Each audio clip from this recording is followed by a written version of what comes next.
All right. I'm a proponent of little steps when you're blocking. Okay, and here's why.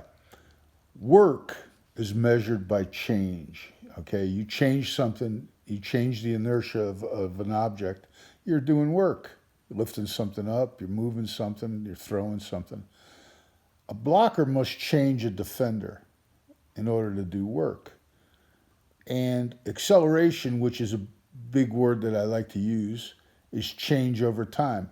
How fast can you make that change? Okay. Now let's just consider a tire. Okay. A tire rotating at a consistent or certain speed, all right, is going to make a change in inertia. Okay. So here's the tire hitting the road, and there's endless points in that tire, 360 degrees worth of points.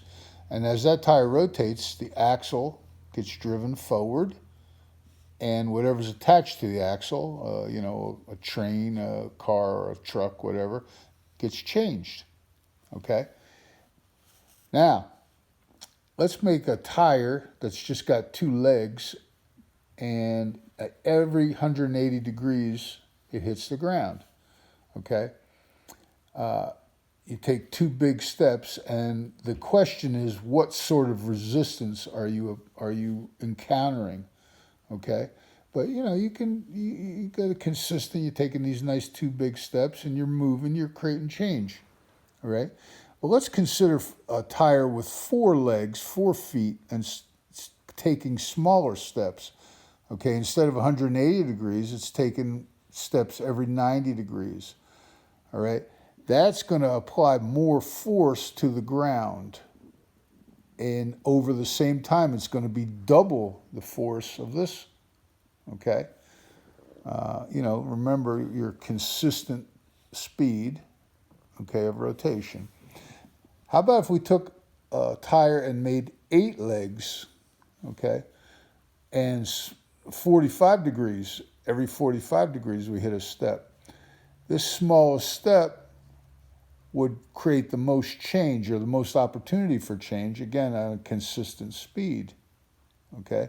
Imagine if you accelerated this thing, 4 times as fast, it would produce the same sort of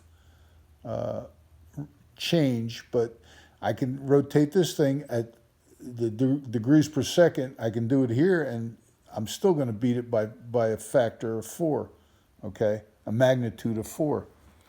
All right. Now, add resistance. Okay, that's a defender. He's resistant. Add resistance. Okay, and you got a different issue. But when you don't have resistance and you can just take these big steps, eventually you'll develop a momentum. Okay, there's nothing resisting this force. You get a momentum. You're flying through the air. Sometimes neither of these legs is on the ground. Okay, neither one of them, and you're not even suspended by it, but you've developed enough momentum. This is sort of like the concept of teeter. You're kind of hanging there. All right, no resistance, momentum is easier to establish.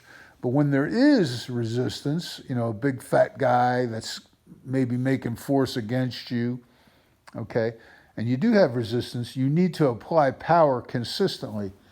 This model, of course, would be the most consistent, but being as we only have 2 legs, okay, we got to take smaller steps to provide change against the resistance, okay, and this resistance is going to certainly slow down the momentum.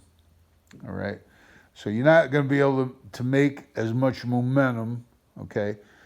You're not going to be able to take a running start and then hit something, and unless you have more force than it has resistance, you're not going to move it.